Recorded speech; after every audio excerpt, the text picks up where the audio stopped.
काही गोष्टींमध्ये आर्थिक फायदा जरी दिसत असला तरी एक प्रकारचा गोंधळ आहे. म्हणजे त्या गोंधळामुळे ना पुढे जाऊन हातची लक्ष्मी जाऊ शकते. हो हो. बाकी उत्तम काळ आला की मी कळवीनच तुम्हाला. ठीक आहे, काळजी घ्या. धन्यवाद. नाही, लोकांची ग्रहदशा सांगताय, पण आपल्या मुलीच्या आयुष्यात काय चाललंय याचा विचार केलाय का? सगळ्यात आधी सावलीचे विचार, मग जगाचा. अशी सवयच लावून घेतलीये मी, असं म्हटलीस तरी हरकत नाही. पण सध्या आपल्या मुलीच्या आयुष्यात काही ग्रहदोष मला दिसत आहेत.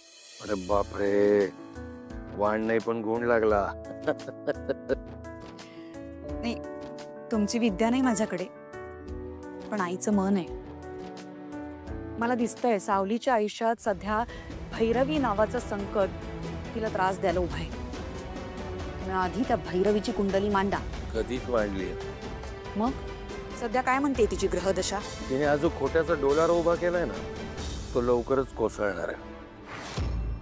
प्राणापेक्षा जपलेली तारा, त्या ताराचं खोटं खोटं गाणं, हाच धागा तिचं अस्तित्व संपवणार आहे. आणि हा माझा शब्द आहे.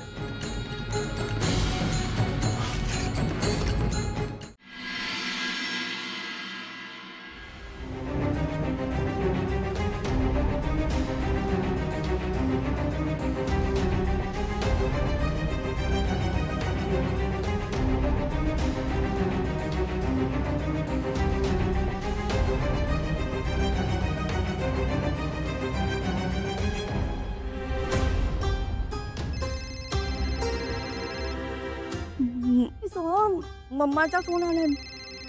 कसा उठलो मी फोन मम्माचा? काय सांगू तिला? फोन उचल.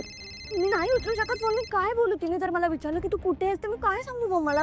बोलू काय मी? सोहम उचल, नाही तर मम्माला डाऊट येईल. फोन उचल.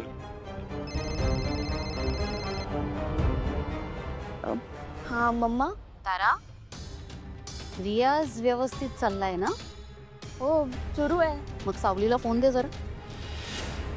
तारा, सावली कुठे आहे? मला सावलीशी बोलायचंय.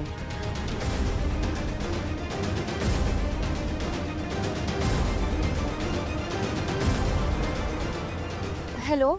हा माई, बोला ना. हा. झाली का तयारी? नाही, अजून वेळ आहे. मग आता एक काम करा, बाकीची राहिलेली सगळी तयारी नंतर करा.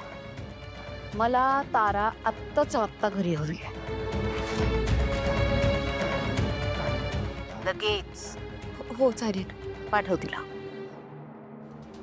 माईंनी तुम्हाला आत्ताच्या आत्ता घरी बोलवलं.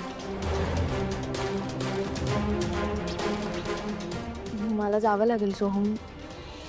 हां, नाहीतर मम्मा ओरडेल म्हणा. तारा, तारा, थोडा वेळ थांब ना. हो, नाही, मी नाही थांबू शकत. तुला माहिती आहे ना, मी मम्माच्या शब्दाबाहेर नाही जाऊ शकत. ठीक आहे, पण पुढे कधी भेटायचं याचं प्लॅनिंग करून. परत भेटायचं तर नाही माहीत मला, पण भेटू लवकर. I miss you.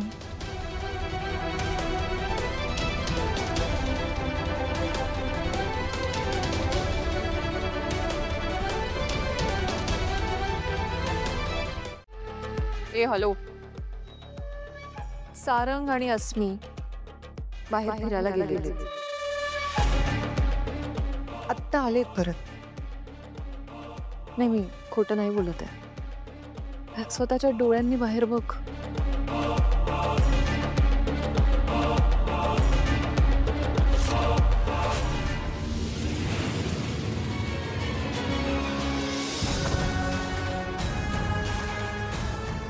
बघितलंस? सारंग रमतोय अस्मीमध्ये. किती नाही म्हटलं तरी त्याचं प्रेम होतं तिच्यावर. पण तू आणि तुझ्या बापाने जे काही प्लॅनिंग करून तुला आमच्या घरावर लादलं, त्यामुळे सारंग थोडासा भरकटला.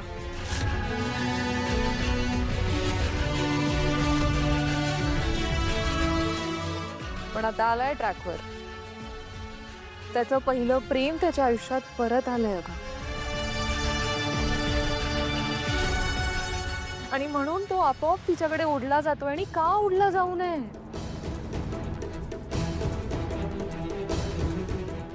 अस्मी, प्रत्येक बाबतीत तुझ्यापेक्षा सरस आहे. आता ते दोघे जवळ पण येतात आणि लवकरच लग्न पण करतील अगं.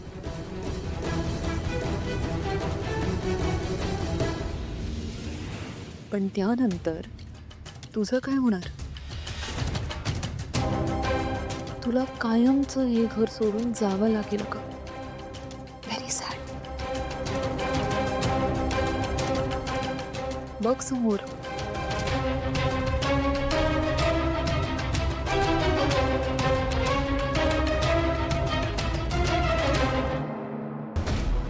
ऐश्वर्या मॅडम, माझ्या गळ्यात हे जे दिसतंय ना, याला मंगळसूत्र म्हणतात. तुम्ही या मंगळसूत्राला फक्त एक दागिना म्हणून बघत असाल, म्हणून एका गोष्टीची आठवण करून देणं गरजेचं वाटलं मला. हे मंगळसूत्र एक बंधन असतं, दोन जीवांमधलं. एकदा काय मंगळसूत्र गळ्यात घातलं ना की त्या दोघांची 7 जन्माची गाठ बांधली जाते. आणि ती गाठ इतकी सैल नसते की कोणीही त्यांच्या आयुष्यात यावं आणि त्यांच्यामुळे ती गाठ सुटावी. मला माहिती आहे तुम्ही मला या घरातून घालवायचा आणि अस्मीला सारंगच्या आयुष्यात आणायचं स्वप्न बघताय.